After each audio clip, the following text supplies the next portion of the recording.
The PRSA conferences, as well as chapter activities, are very much focused on that.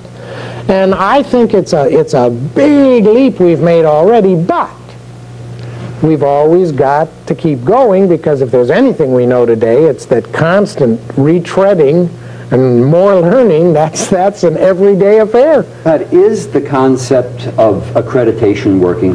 Well, accreditation is definitely working. It has its critics, most of whom I note are not accredited, have not shown the backbone to sit down and take that test.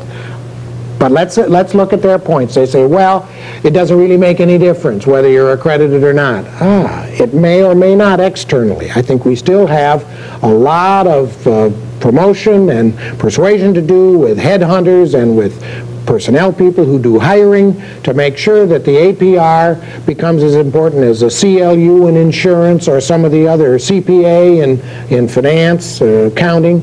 We've got some work to do there. But inside the people, you talk to anybody who's taken that test, and they will tell you, this is the best thing I ever done. Because you can't do it until you've been practicing for 5 years. When people take that test, they may not learn a lot that's new, particularly if they've got a degree in public relations or a related field. But I hear thousands of them say to me, you know, I knew this, but I wasn't really sure of it. And this really codified my understanding of the field and of practice. And another thing that's happening, Joe Epley's firm and certainly Jackson and Wagner are two examples, and I know there are many others. We require accreditation. People who are in our firm and within a year after they're eligible do not become accredited are looking for work. And because we play it up, and Joe tells the same story, his young people can't wait to get eligible to take that test, because now you've sort of passed that next step in the ladder in the firm. And in our firm, and I know it's true in his, when someone gets accredited, I mean, there's a big party. It's a big deal. And I believe that as we make accreditation a tougher test, and it'll increasingly get tougher, and as you add maintenance of accreditation, and right now that's pretty easy to get it started, but that's going to get tougher. Yes, it's going to do for us what it's done for every other field. But how about licensing? Licensing. Well, of course, in our task force on demonstrating professionalism, one of the 15 topics that we addressed was licensing. Could this enable the field to demonstrate professionalism? And we had the strongest proponents and the strongest opponents. Eddie Bernays was there, Phil Leslie was there, and a lot of people in between. And then we went and took a practical look, and we had people who were objective about that. None of the partisans were involved in that. And the data they came back with showed us, first of all, that even if we thought it was the greatest idea for us, the chance of making it happen in 50 states, so you could get reciprocity across the country in these times, was just a dream, that it was not practical.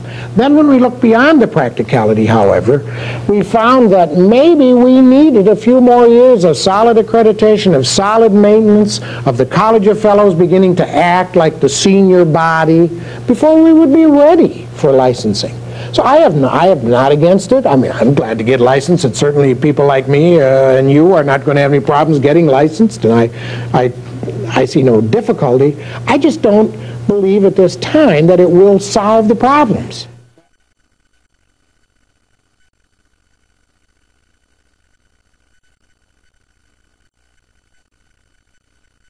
Pat, when you think about the people who've had an enormous influence on you, individuals or authors of books or titles of books, are there some that come to mind, or is there any role model you have and say, I'd like to be the same as this individual? You know, interestingly, because the field has moved so fast, my role models have changed and changed and changed. When we started our firm, there was a person who was a member of the firm who wasn't a public relations person at all.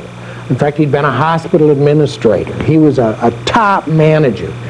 And boy, he taught me about management theory in about 3 years fast, so that we were out actually doing management consulting. Well, obviously, he was a critical person.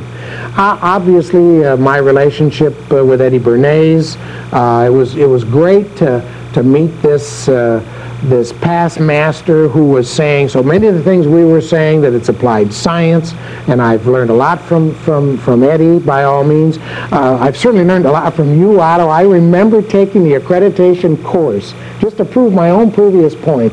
I remember taking the accreditation course that the then New England chapter, now the Boston chapter, offered back in the 60s, in the mid-60s. And I remember there coming in touch with some theories that I hadn't met in my reading, and of really coming out of that course saying, wow, I think I really have it starting to be put together. And you certainly are the one who did that for me. In subsequent years, I've learned so much from so many people. That's what PRSA ought to be all about. I mean, you know, I could just tick down literally dozens or maybe even 100 names of people that I've observed and seen how they did things and really learned. Pat, you've mentioned co-authorship several times, and I still remember back in the late 70s when we team taught a course on environmental public relations. Right. Maybe it was the first course in the country. I think it was, yes. And you not only use the term co-authorship, but you said we ought to avoid the victory syndrome.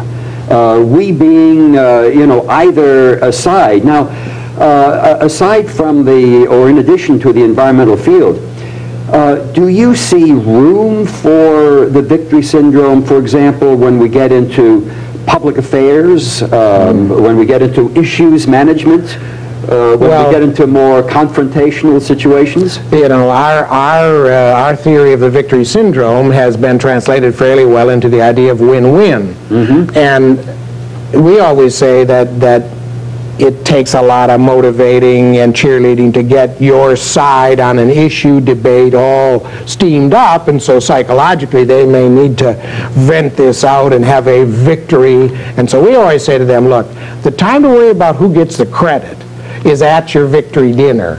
But in the meantime, make sure you give the other side plenty of credit, even if you have prevailed more or less.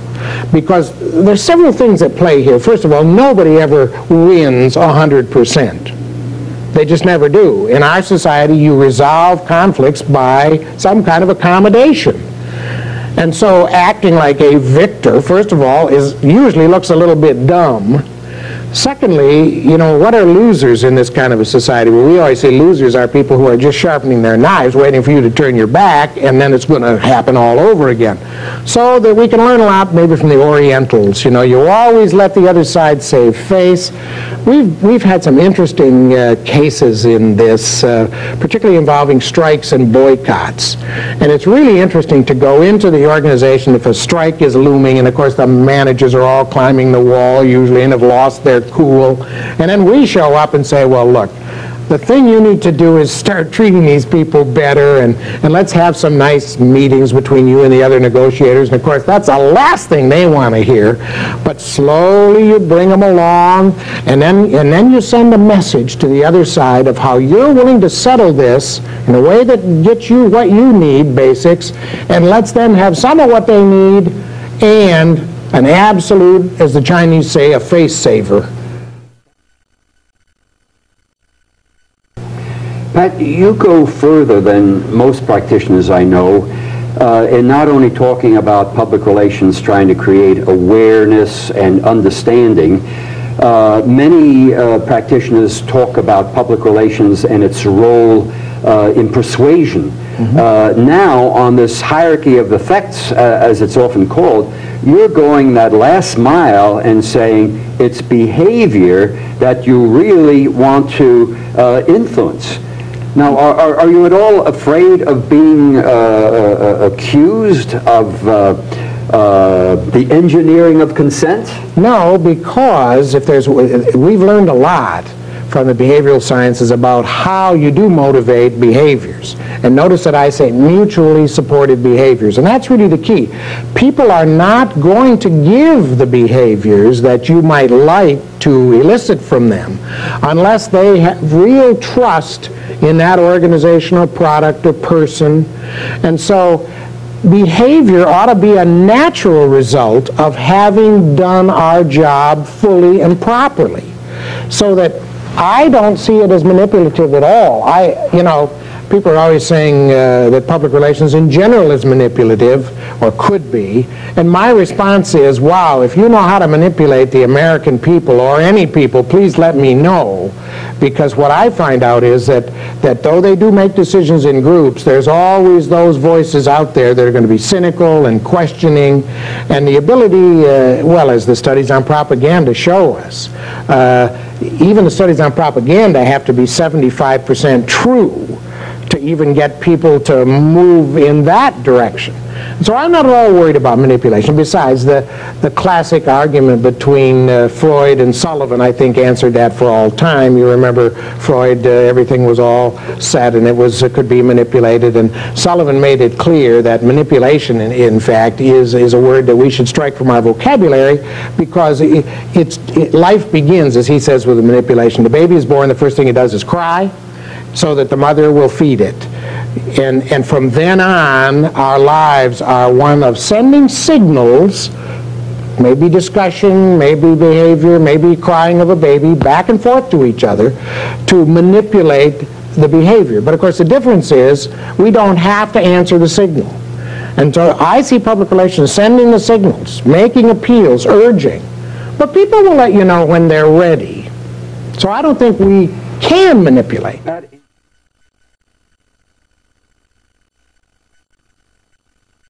In referring to a mother and a baby, you remind me of Erik Erikson, who also said that in that relationship something very important happens, and that's the development of trust. That's right. That the baby will begin to trust someone else. Now, we in public relations also talk about that very central role of trust.